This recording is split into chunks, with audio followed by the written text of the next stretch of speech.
Hello and congratulations on getting access to this video course on OnPage SEO for WordPress sites. This is video number 1 and we're going to talk about what's inside this video course. Now before we do that and before I give you a quick overview, what I want to do is talk about mindset, because I'm a big believer that if you're in the wrong mindset, then even if you have this video course, even if you try to implement a few things, it's ultimately going to hold you back. And I've seen this time and time again. This specific mindset that I'm about to talk about holds business owners back. And we don't want to see that happen to you. We want to see you succeed as much as possible. Here is the mindset. The mindset is that people make the assumption that every single SEO technique and rule changes rapidly so that what worked 15 years ago doesn't work now. Now, I will say a large majority, yes, it's true that search engine optimization does change rapidly every single month. Now, at the same time, and yes, that is true to a certain extent, but there are basic fundamentals that Google and other search engines look for that still hold true today, that still work today. So let me repeat that. Not everything has changed. It might have changed slightly. But if you get into that mindset of, oh, everything changes, everything that used to work 10 years ago doesn't work now, then you're putting yourself in a dangerous position simply because you will forget the basics. Now, there are a lot of basic fundamental SEO rules, but we're really going to focus on 5 factors, and I'll talk more about that later down the road. So we're going to be focusing on these factors that haven't changed, or if they have changed, they've only changed very, very slightly in the last decade. So make sure that you're not in this mindset, otherwise it will prevent you from actually moving forward. So here's a quick overview of what's inside this video course. Of course, this is video number 1, which is the introduction. Video number 2 is going to be the main focus. So we're going to make sure that you have a clear view of what we're going to talk about. Video number 3, we're going to talk about 5 important factors that you definitely should implement in your WordPress site. Video number 4, we're going to talk about the URL structure, such as what should your domain look like, what should the URL look like, and all of that. Video number 5, we're going to talk about body text structure. Video number 6, we're going to talk about image optimization and basically how to make your images more search engine friendly. Video number 7, we're going to talk about title optimization and how long your titles should be. Video number 8, we'll talk about metadata optimization and how that can affect what text and what information will show up on these search engines. And of course, last but not least, this is sort of a bonus, but in video number 9, I'm going to talk about the top 2 WordPress plugins that we highly recommend that you install. So once you understand these 5 important factors and you've actually implemented them yourself, then you can actually automate things, but automating things doesn't really help you in the long run. It's sort of like a shortcut. Without understanding the basics and the fundamentals, you're actually hurting yourself. You're not really going to know why you're ranking. All right. So here's what you're going to need. You're going to need to have a WordPress site. If you don't have a WordPress site, these fundamentals still hold true as well. But most of what I'm going to be showing you is how to implement these 5 factors into your WordPress site. You're also going to need to have a general idea of what the general keyword is that you want to rank on. And then, of course, you want to have a list of specific keywords related to that general keyword. And the reason why you need to have these in hand is because you're going to use these in your body text, your title text, your metadata text, and even your image alt tag text. So you're also going to need access to content, written text, and or images to create your post. Now, if you don't have all this information right now, that's fine. But you're definitely going to need it eventually. So with that said, let's move on to video number 2. Hello and welcome back. This is video number 2, and in this video we're going to talk about the main focus so that you have a better, clear view of what we're going to talk about in this video course. You see, because on-page SEO is such a broad term that literally covers a lot of areas of your website, both the front end, such as the text, the content, and all of that, and the back end, like sitemaps, the XML sitemap, and all of that. Really, the main focus of this course is to help you make your front end of your WordPress site more SEO friendly. And what that means is we're going to focus specifically on how to make your overall WordPress site structure, your posts, your pages, more search engine friendly. So the goal is that when Google and other search engine robots come to your site, they will know what your site is all about. Now, by robot, what I mean by that is that Google usually will send out computers, which are called bots, and they'll come and scan your website and try to figure out what your site is all about. Now, the truth of the matter is that too many people skip over this because it isn't exciting. They are too focused on external SEO, but the reality is that there are a lot of front-end factors that you must do on all of your sites. So by skipping out on these fundamental steps and just focusing on things like backlinking, you're really going to miss out on a lot, because when Google comes to your site, if your site is not search engine friendly and you've just got a lot of backlinks, then yes, you do have a lot of votes that your site might be good, but at the same time, it's like, okay, this is a popular site, but what is this site all about? That is the goal of this course. Even though that seems basic, it's very often much of a skipped step. So once you get in the habit of doing the following and implementing these 5 factors, you'll actually be ahead of most of your competitors. So the good news is that most people don't do this. So the fact that most people don't do this and you're doing this, you're going to get ahead of them. Now, to clarify what this isn't, however, we're not going to focus on backlinking or any external marketing strategies, which is what I talked about earlier. So now that you have a clear idea of what we're going to talk about, let's move on to video number 3 and discuss the 5 important factors that all of your posts, your pages, your content, your text, your URL structures, and everything else should contain.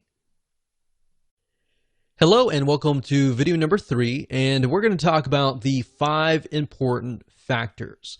Now, this is a quick overview of the 5 factors, and then of course the next few videos I'll dive in to every single one of these factors. But before we can really discuss them in depth, you need to have a broader bird's eye view of them. So before we jump into the 5 factors that your WordPress site should have, or even your non-WordPress site should have, which they'll definitely work on those too, it's important to know a few things first. So you're going to need to have a general idea of, number 1, the general keyword that you're going to want to rank on, and number 2, a list of specific keywords that branch off of that main keyword. Now don't worry if you don't have that now. I'm going to give you a step-by-step technique that will help you figure that out. Now, another big mistake that many folks make is implementing these without a clear plan of attack. And that's why I'm breaking things down in such a manner. There's a reason for everything. In fact, we've seen this with many websites. There's no clear plan, and the website owner simply creates content in an area with little or no traffic. And then they're not ranking on any specific keyword. They might even be ranking on keywords that have really nothing to do with their website. And this is a lot of time wasted, right? So that's why I'm not jumping straight head first. I'm breaking things down so that it becomes clear, and that way you will succeed. Now, we're not going to focus, like I said, on keyword research, but we do recommend that you check out the suggested keywords. Now, what do I mean by that? Well, Google has what we call suggested keywords. Amazon.com also has a list of suggested keywords. Now, this is what happens, and this is super easy. You can literally find the main keyword and a list of specific keywords within a few seconds. So here's what I want you to do. You can do this by going to google.com, for example, and typing in a general keyword. So you'll notice that when you do, Google will suggest keywords. Now, in order for the keywords to appear in the suggested box, that means that there's a ton of people that are searching for those keywords. So in other words, there's a high volume of people searching. So when I typed in the keyword survival kit, out dropped a drop down saying, well, these are other Google suggested keywords like survival kit list, ideas, Amazon, food, and backpack. Now, there's another way of doing this. If you type in the keyword and you press enter, then what's going to happen, and you scroll all the way down to the very bottom, you're going to see a list of words. So if you scroll all the way down the bottom after you made that search, you're going to find additional keywords right here where I've put a red box here. So we can see additional keywords are things like military survival kits, survival kit list, best survival kit food, items, wilderness survival kit. So we can see not only are there different keywords, but there are also different types of survival kits for different scenarios and different settings. So that gives us an idea of, okay, we can write an article on survival, military survival kits, or wilderness survival kits. So these could be totally different articles. So now that you have a basic understanding of basic keyword research, let's move on to the 5 important factors. And they are, number 1, the URL structure, or the domain name and the category name, the file name, even the page name is important. And this is what shows up in the address bar at the very top. Whenever you go to any website, you see the domain name, the page name, and all that in the search bar at the top. That is the URL structure. Now, the URL structure is very important because it tells Google and other search engines, are you a brand? Are you a specific keyword? What is your website about? Now, that's just one element. There's a lot of other elements as well. Number 2, we have the body text structure, which contains basically everything on your post or your page in terms of content. So this contains both written text that you use in your posts and pages, and there's more than just slapping a bunch of content for everyone to see. So there's a lot that goes into this. So I'm going to show you, I'm going to break things down so you have a better idea of what you should include in your body text structure. Number 3, we got image optimization. What this means is making your images more search engine friendly. So just like body text, when it comes to images, Google and other search engines are not going to know right off the bat what they are. So you need to do your best to help them figure out what the images are all about. Now, there are ways that Google will figure out eventually what your images are all about. So don't try to game the system. For example, if you name an image, let's say a wilderness survival kit, the way they figure out if that image is legit or not is oftentimes they'll rank you in the Google image search engine. If somebody types in, let's say, wilderness survival kit, and they see your image and they click that, they have a better idea that, okay, this is definitely an image of the wilderness survival kit. And that will actually help you in the long run. So don't try to game the system and name an image something that it's not. Name it what it is so that it's an attracting image, and when somebody's looking for that image, they're going to find it, they're going to click it, and that's going to help you in the long run. In fact, beyond that, there's a few more steps you'll need to take. And plus, in addition to that, with the image search engine that I talked about just now, you can actually get a lot of traffic from that search engine. And of course, we got factor number 4, which is title optimization, basically how to make your titles search engine friendly, because the reality and the truth of the matter is that your titles do show up in the search engine, so you definitely need to do this right. Otherwise, you're going to attract the wrong person. Meta optimization is the same thing. You've got the description and other metadata that will show up underneath the title in the search engines. So you want to make sure that you attract the right person. Now that we've talked about the 5 important factors, let's dive into every single one of these 5. Okay, welcome back. This is video number 4, and we're going to talk about the URL structure. Now, this is something that has changed slightly in the last decade, but it hasn't changed drastically. Now, before we discuss what you should use in terms of a domain name and your URL structure, let's discuss why this is important. You see, when Google and other search engines try to figure out what your website is all about, they look at your website as a whole. They're not just going to look at your URL structure, your domain name, or your categories or your page name. They're going to look at everything as a whole. Plus, in addition to that, they're going to look at how people interact with your content and if that is true. Now, part of that is what appears in the URL. A search engine friendly URL structure can actually go a long way. Not only will it help the search engines figure out what your page is all about, it's also going to help a human visitor understand what the page is what. And that means that keywords still matter, but you have to be careful not to keyword stuff your URLs. And by keyword stuff, what I mean by that is you're putting too many of the same keywords in the same area. In other words, back in the day when Google started, for example, you literally could keyword stuff a page and get ranked really, really quick. But now Google has become much smarter. Their bots and intelligence have become smarter. So that's a big no-no. Don't do that. And I'm going to show you in just a minute why, if you use certain domain names, that can have a drastic impact on that. So let's talk about domain names. So what should you name your domain name? Should you use an exact match domain, meaning that the keyword is in the domain? Or should you use a brand name? Well, there's a big debate that using a keyword in the domain name will actually get you ranked higher. That actually worked back in the day. Sometimes it still works today. And there's really no right or wrong answer. Literally, at the end of the day, we don't know. Nobody knows what Google wants.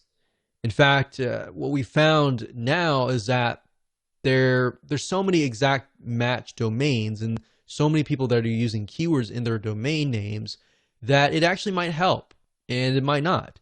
And that's why you need to make sure that you don't look at one element, but you look at the whole website as a whole.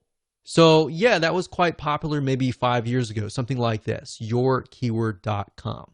So maybe scubadivingmasks.com if you were trying to rank on scuba diving masks, or best scuba diving masks, or bestsurvivalkit.com.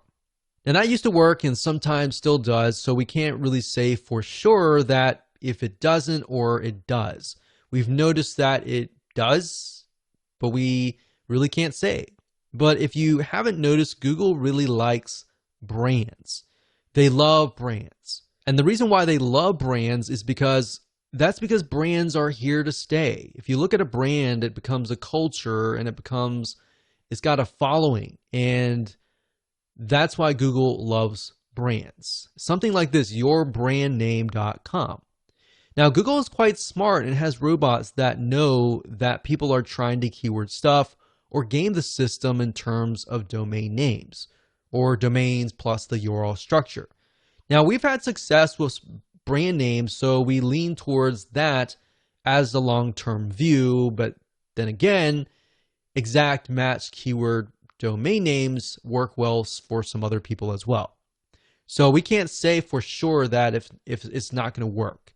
So at the end of the day, it's really up to you, but what I'm going to show you in just a minute will reveal to you why using a brand name will actually help you, especially in preventing you from creating duplicate or keyword stuffing in the URL structure.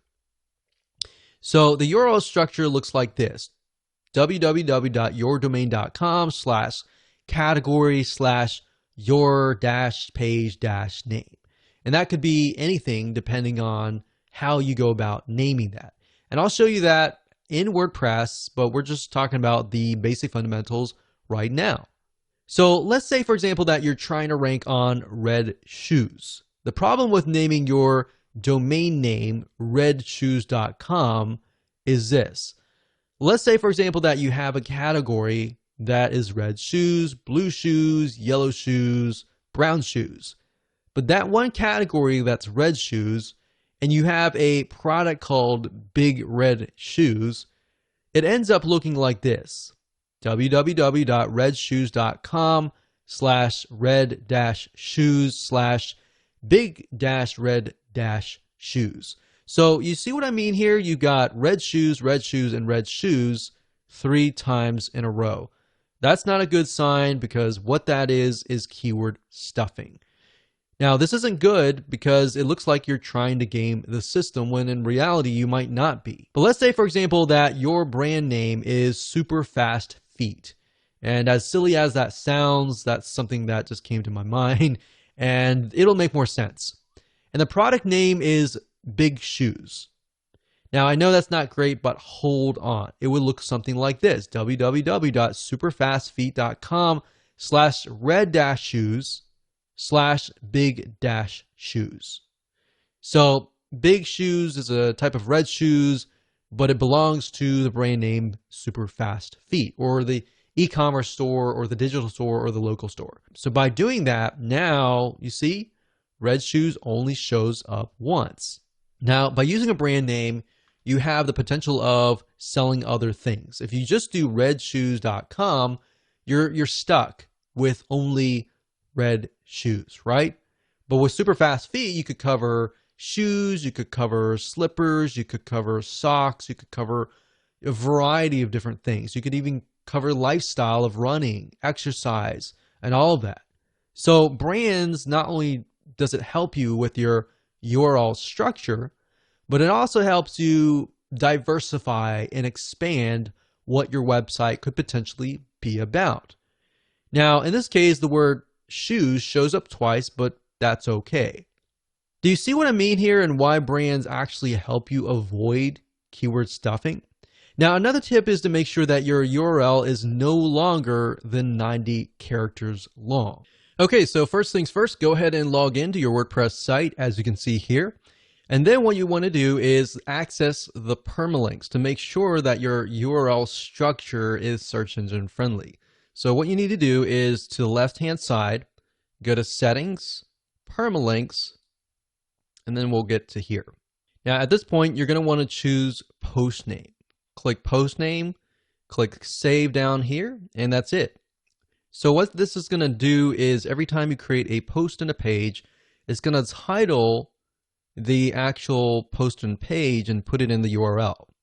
You see, if you choose a numeric or if you choose anything like this, then when Google comes to your page, they're not necessarily going to know. They're going to look for the body text, but the URL structure is by no means search engine friendly. So as you can see here, the plain version is just $P=123. As a human being as well, you don't really know what that is, right?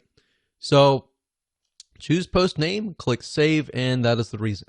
Now, if you go on to a post or a page, so if you go to posts and choose a post or a page, this is what it's going to look like. So when you create a post and page, like for example, right here, this article here that says 10 different places to find credible freelancers online. If you have it here, you want to make sure that that is in your permalink. Permalinked is the URL structure. So we click on edit here. We can see that it says 10 different places to find credible freelancers online. So what you want to do is, obviously we can't change the domain name, but we're going to put the title in here, and you want to put dashes in between the words. And when you're done, click on OK, click update, and that's it. So that's as easy as it gets in terms of editing the URL structure. Now, of course, you can add them into categories. So if you're you have a category. Let's say in this case, we have freelancers. The category could be freelancing sites. And then you could have maybe 10 different posts on freelancing sites. So that as a human being, you know that we're looking at this and it's under the category of freelancing. And you can create categories by going under categories and click on add new category and creating that there. And then make sure that post or page is checked for that category, click update, and you're good to go. And that's it. Hello and welcome back. This is video number 5. And in this video, we're going to talk about the body text structure. Basically, what should you put in your content, and as you're writing your posts and your pages, how should you optimize it? So what you write on your blog post and page should be first and foremost definitely human friendly, and then of course secondly search engine friendly. See, a lot of people make the mistakes of trying to game the system, trying to make it so search engine friendly that they totally forget about who they are writing to. Now, Google at the end of the day really cares about bounce rate, and bounce rate, which we'll talk about later down the road, is basically if somebody stays on your page for a long period of time. If they just come to your page and they leave immediately and Google sees that, that's not a good sign. In fact, if they go to Google and they type in, let's say, for example, survival kit, and they go to your page and they don't like what they see, and then of course they go back to Google, Google knows that they just left your page, and that's not a good sign. And that will actually hurt your ranking. So if you merely write for the search engines, you're going to have to deal with the bounce rate, a high bounce rate, a low stick rate. Stick rate meaning how long do they stay, or how long do they stick around? And that will have a negative impact on you. So what that means is the longer someone stays on your website, the lower your bounce rate is. So if you keep that in your mind, the word bounce rate, the word stick rate, you will often see those words a lot when it comes to on-page optimization or even search engine optimization in general. So to Google, websites with a lower bounce rate must be good. The fact that people are staying on your page for a longer period of time tells them, okay, this website must be what people are searching for, right? And this is important to Google and other search engines, as it also indirectly tells them that your site must have good content. And then they're going to rank you higher. So that's just one of the many, many different factors that you're going to deal with. And that said, let's discuss some elements that you need to have in your body text. You definitely want to stick to one main keyword, and you want to have that main keyword definitely in the title of your page and throughout your page.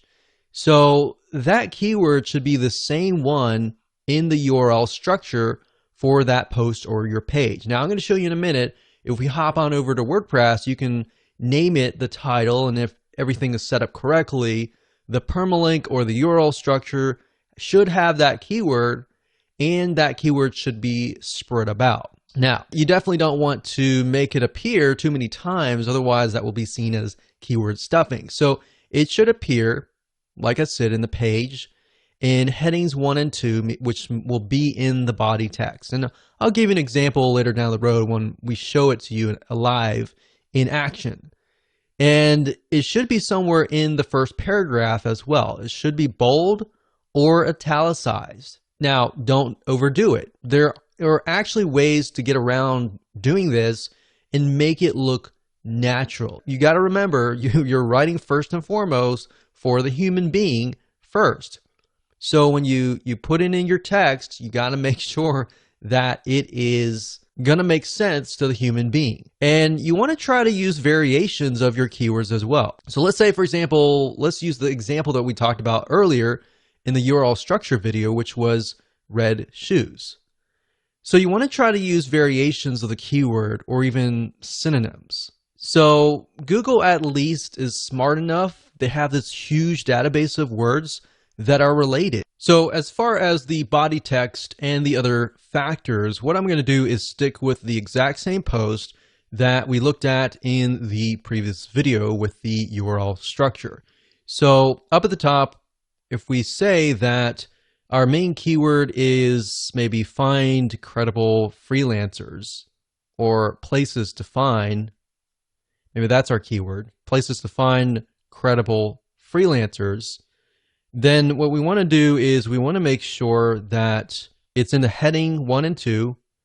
So we could take that and we could put it here and we could highlight that, and then under this drop box here, we want to do heading 1. So that would be the heading.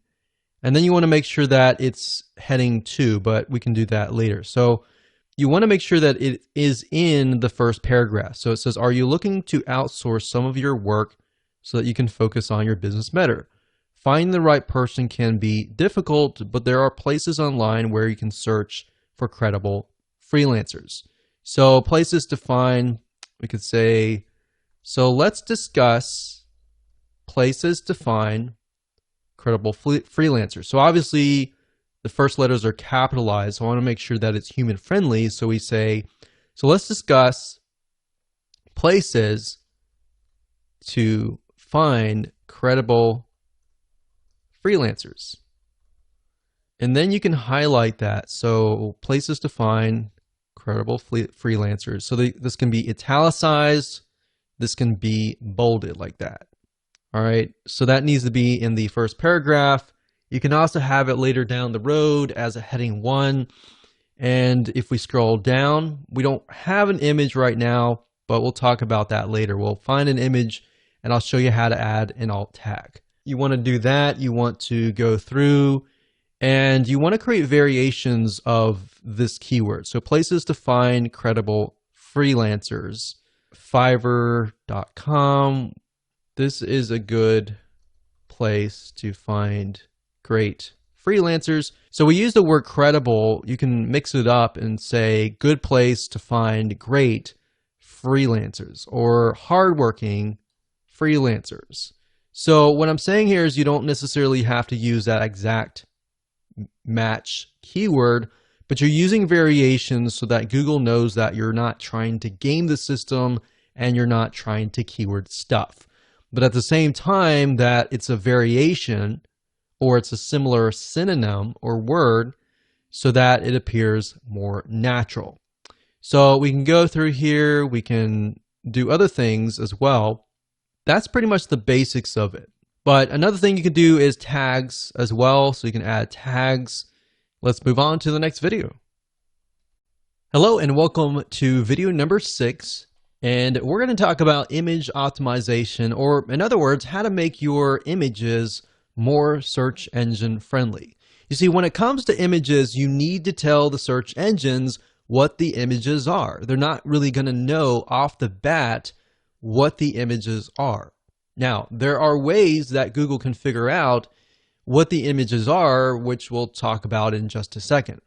Now, while Google and other search engines will one day be smart enough to be able to figure out what images are, right now you need to help them out just a little bit, get them a kickstart that they need. So you're going to need to take your main keyword or variations of the main keyword or even specific keywords based on the main keyword and insert them into the alt tags in your images. If you don't know what those are right now, don't worry about it. We're going to show you in just a minute. Now, what I recommend that you do is, let's say, for example, that you have 3 images on your page. In fact, the more images, the better. You don't want to get too much, but the more images, the better. And what I recommend is the first image that you have, you're going to want to put the main keyword in there. Now, make sure that it actually relates to the image itself. So if the image is an image of a shoe, you definitely don't want to put like something like a peanut butter sandwich or something. So you definitely want to put something that's related, right? Now, the second keyword, you don't want to put the same keyword. You want to put a variation of that keyword. Or based on what we talked about earlier, having the main keyword and then of course having keywords related to that keyword, you can put those in the other images. But you have enough where Google looks at it and thinks, okay, all these images are related. Now, there are other ways that Google can figure out if those are legit. In fact, what they'll do is they'll index them into the Google image search engine. So whenever somebody searches for that image and they click on that image, they will think, okay, those images on your page are definitely legit, so we're going to rank you higher, right? So that is why making sure that your keywords and your images fit and they're accurate enough, but you don't want to overdo it in any other area. But 1 or 2 should be good, 3 or 4 should be fine, but you definitely don't want to overdo it. Now, like I said, more images with variations of the keyword are even better. So if we are focusing specifically on red shoes as the post, maybe the specific brand name of shoes, you might want to put the brand name, might want to put like the brand name plus red shoes. You might want to put shoes red or red, something that's a synonym of shoes. So to make more sense, let me show you what you need to do, and I'll give you some more tips along the way. Okay, so adding images and making them search engine friendly is actually very easy to do. But first things first, you'll need to find an image if you don't already have one. So starting where we left off in the previous video, we don't have any images here, but let's just go ahead and add one. So I'm going to add one somewhere in the beginning. So we could add an image, let's say here. Now I want to say we do have an image, like a featured image down here. But what we're talking about are images within the actual body text. So let's go ahead and click on Add Media here.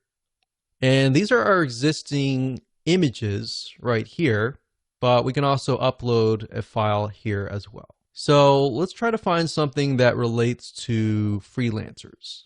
So let's do that here. Let's click that. So right here it says title, caption, alt text, and description.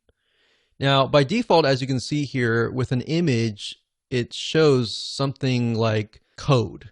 It doesn't look natural. It doesn't tell a human being what it is, and it doesn't tell Google what it is. Now, beyond just some basic optimization, you have to realize that if somebody is disabled and somebody is listening to some sort of software that speaks out loud what the images are on the page, then this is actually going to help you reach those people. So keep that in mind as well. And by making it friendly to all sorts of people, you'll get an extra vote with Google in that sense as well. So let's say, for example, that this is something to do with places to find credible freelancers. So all you need to do is simply put that in the alt text. Now, for the title, you want to do something similar. You can do top 10 places to find credible freelancers. Now, bear in mind that these images might show up in the Google image search engine. And if they do, this information will show up. So if somebody is utilizing the image search engine, which a lot of people do, then they're going to see that. And if your competitors are merely just uploading the images and they're not optimizing it for the alt tags and the titles and the descriptions and all that, you're going to be one step ahead. All right. So caption can be, this image shows a screenshot of the top 10. So we could do a variation of 10. So 10 as in TEN places to find great freelancers. So you want to mix and match and keep it different so that it doesn't look like you're keyword stuffing. And then of course you can put the description here. So when you're ready, click on Insert into Post, and there we go. Now you can always edit that later. If you click on the image here and click on Edit, you can always edit the alternative text. So the alt text, you definitely want that keyword in there. You could put the keyword in here in the captions, as well if you want to. So we're going to click on X because I didn't do any updates. And of course, you can add other images as well throughout the page. But make sure, first and foremost, it is human friendly. And then based on that, you can create variations of the keyword. And of course, when you're ready, go ahead and click Update. Hello and welcome to video number 7. Let's jump right in. So we're going to talk about title optimization. So this is extremely important because it's often the first thing that people will see as they are searching the internet.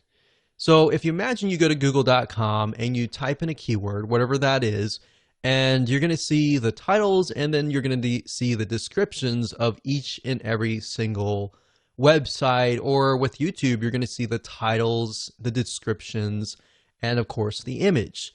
So based on the media in general, they're all going to have titles. So having the right titles is important. So like I said, this is really extremely important because that's the first thing that they're going to see. And you're going to want to make sure that you're ranking on the keyword that is in the title. And then of course, when they get to the page, you want to make sure that the content fits the title. So you want to be congruent all the way. The more that you're congruent, they're going to get what they typed in. They're going to trust you, and then they're likely to take action if that is the case. So this needs to be set for all of your posts or your pages. And you really need to think clearly and carefully about this, because we have seen in a lot of cases where people just name it, whatever comes to their mind. And what ends up happening is you work so hard to create the content and you attract the wrong person, and they come to your post or page, and you wonder why nobody is taking action, right? So this is the exact same keyword. And to make it easier for you to be congruent, if you take the keyword that's in your URL structure, that's in your title, make sure that it's in your title somewhere, because that's what your viewers are searching for. Now, sometimes people will put the keyword straight up in the beginning and they'll put the keyword dash whatever. But what I recommend that you do is put the keyword in the title, but you want to make sure that it sounds right.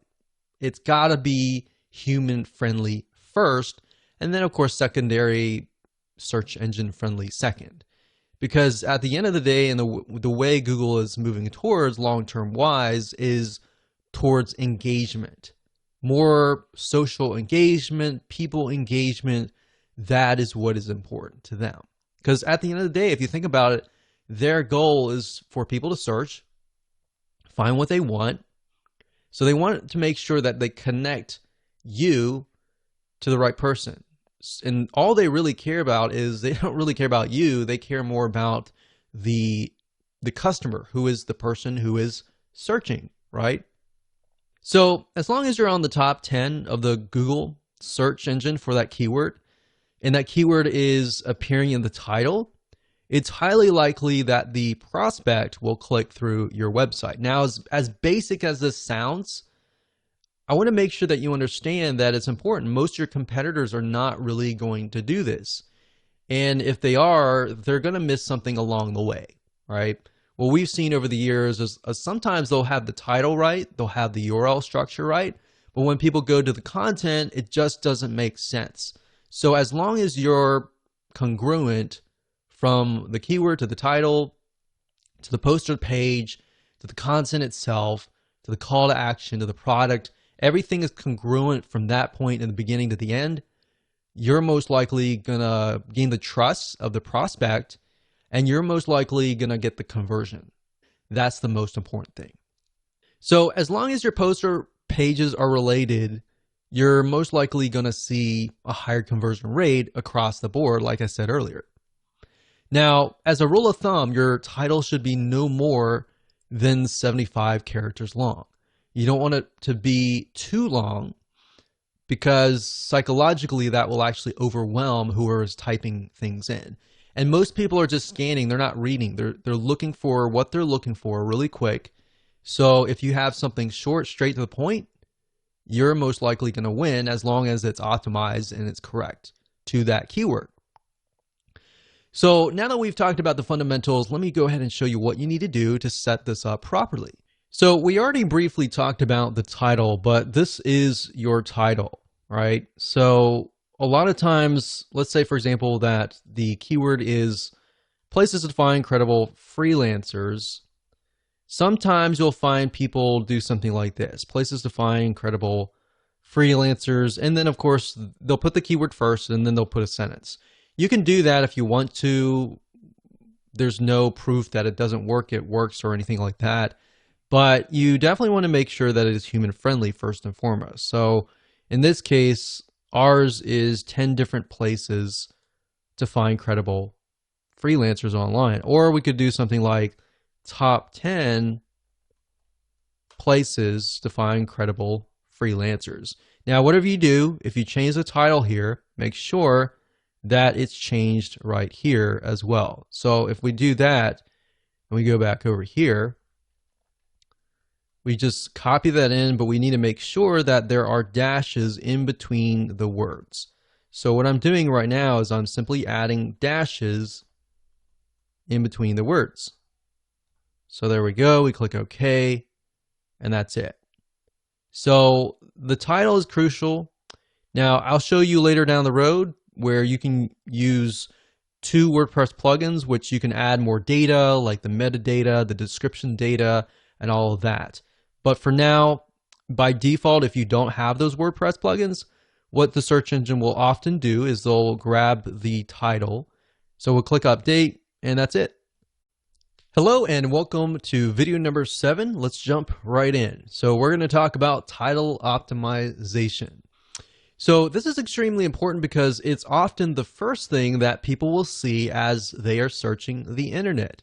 So if you imagine you go to google.com and you type in a keyword, whatever that is, and you're going to see the titles and then you're going to see the descriptions of each and every single website, or with YouTube, you're going to see the titles, the descriptions, and of course the image.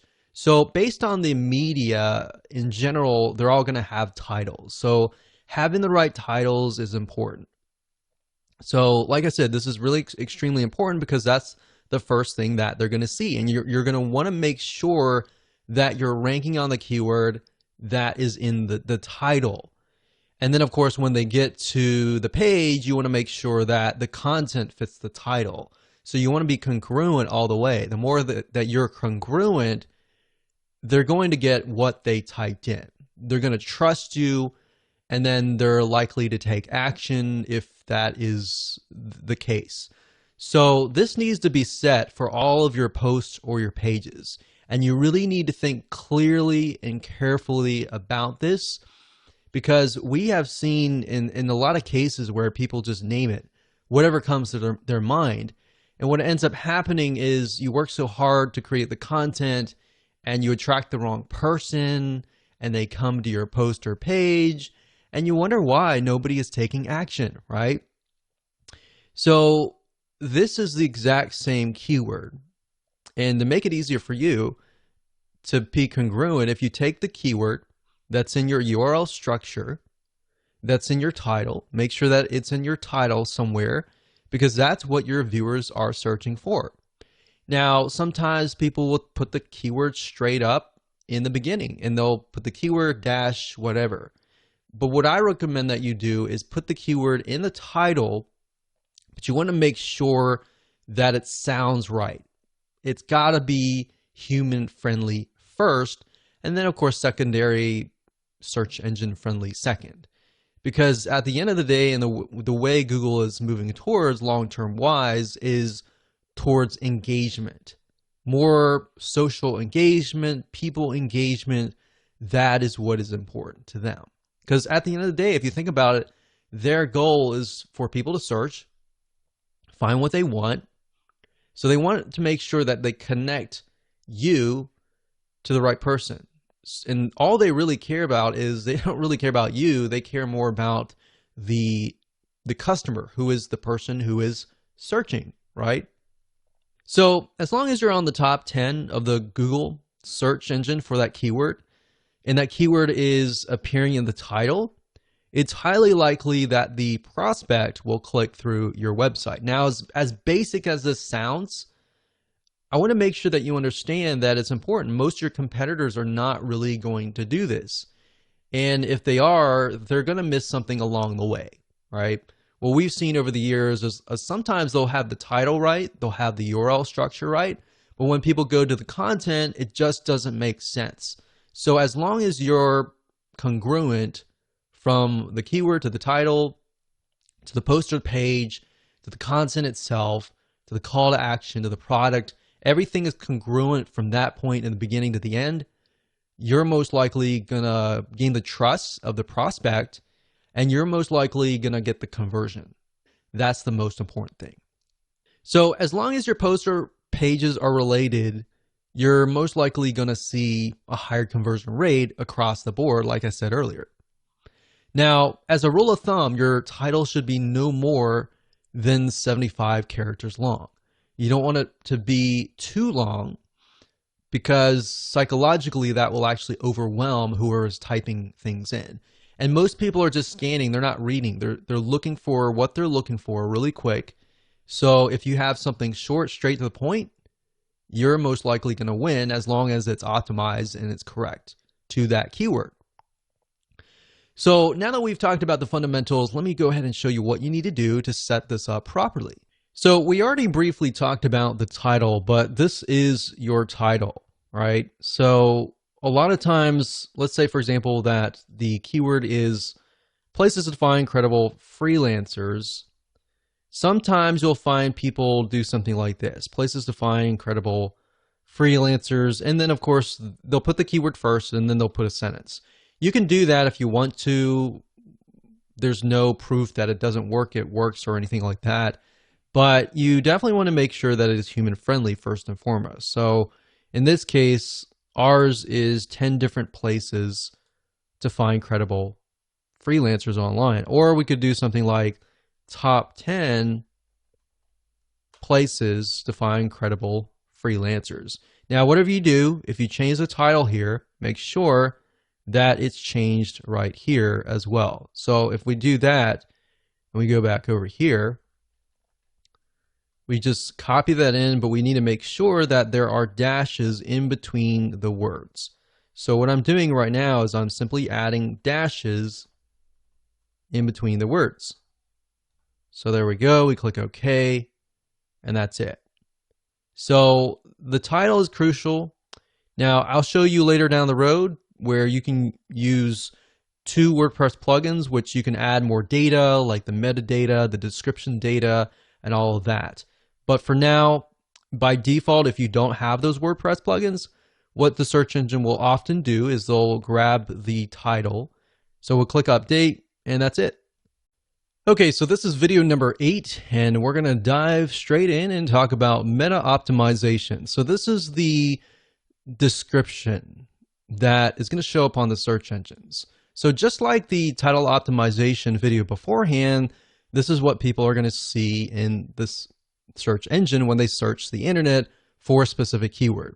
So in other words, it's the description beneath the title, and you're going to need to make sure that this is set up both in your posts and your pages. And this needs to be no more than 160 characters long. So let me show you what you need to do. Okay, so we briefly talked about this before, but I'm just going to do a recap here. So we talked about the meta description being important. So for images, like I showed you with the image optimization, that's why the description is crucial, because if they're appearing in the image search engine, it will actually appear with that description and that title. Now, if you don't have a WordPress plugin that is installed, it's typically going to grab this as a title, and then the description usually is the beginning paragraph. So for congruency's sake, you want to make sure that that's why the keyword needs to be in the title, the first headline here, and the description. And you usually want to try to put the keywords down here, but you don't want to put it too much. Sometimes it will look at the how many words you have compared to how many keywords that you have. If you have too many keywords, you're going to want to add more text. If you have more keywords, you definitely want to add more images as well. So the more images, the more text that aren't really that specific keyword, the better. So by default, like I said, it's going to grab this as a description, but then as you have the WordPress plugins that we'll talk about later, you'll have the opportunity to add more metadata, which I'll show you later on. But this is sort of a video that's sort of a preliminary to discuss why the metadata is actually still used. Hello and welcome to video number 9, and congratulations, first and foremost, you've reached the end of this video course. And this is kind of a bonus because we talked about how to manually optimize your WordPress site. Now we're going to talk about how to automate the process. Now, the reason why I didn't jump straight into this was simply because you need to understand why things are important, what elements you need to have on your pages to make it important. Because yeah, you can use this system to automate it, but the two plugins that I'm going to talk about, some of them will actually automate certain processes like the URL structure, but at the same time, knowing how things work and why certain things are important is more important at the end of the day, because you're going to understand how to implement these factors. So now let's talk about the two plugins. With these two WordPress plugins, you can literally boost your on-page optimization on just their free levels. So they both have a free version and they both have a paid version. Now, two of these are very common. The first one, you'll most likely maybe already be using it. The second one is not so popular, but they actually work hand in hand. So let me go ahead and show you these plugins and why they are both important. So the two plugins are first Yoast SEO, that's YOAST.com. And if you go here, you can get a better idea of what it's all about. But this is one of the most popular SEO plugins, and this will actually help you optimize your site automatically. So now that you understand the basics, the title, the description, and all of that, a lot of times what Yoast will do is if you just create a title and you put that in the title of the WordPress post or page, you click update, it'll automatically fill in the permalink or the URL structure. So, and it'll fill out other data as well as you begin to create your post and your page.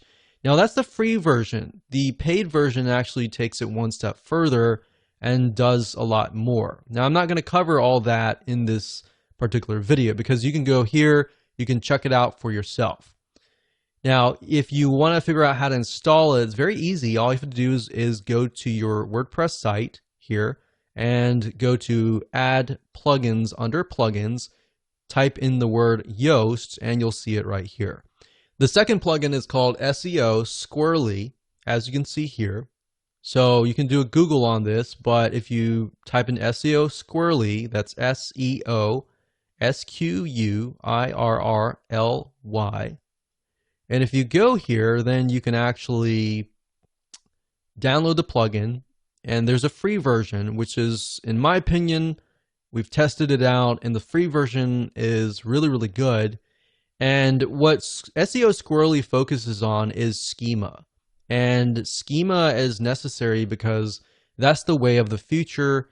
And it tells search engines what your site is all about and more information than that.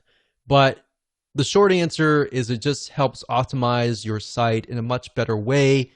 And now, when you go to SEO Squirrely, it'll say, you know, our plugin is better than Yoast. And then, of course, Yoast, sometimes you might see an article out there. I haven't seen one, but I'm sure there's a comparison. And you'll see that they're going against each other. But at the same time, you can either do Yoast or you can do SEO Squirrely. Now, what we've found is SEO Squirrely focuses on schema, like I said, and schema is just a way to make your site appear in the search engines where people will click on your link. So if you've seen, for example, the ratings, the 5-star ratings that appear in the search engine that is based on schema. And there's a lot of other different little elements where if you've got on your page like images and videos and all that, SEO Squirrely will automatically optimize those media types on your page. And we found that we've actually tested this one and Yoast together, and they actually work hand in hand. Now, they can run into each other based on like the title and the meta description and all that, and they can conflict in that realm. But at the end of the day, you kind of need to just pick and choose which one you want to go with and just go with one. So Yoast, I can tell you, will pretty much do everything that we talked about. SEO Squirrely as well. They typically are focused on different areas. So my take on that is just install them both and just see what happens and use them both and go from there.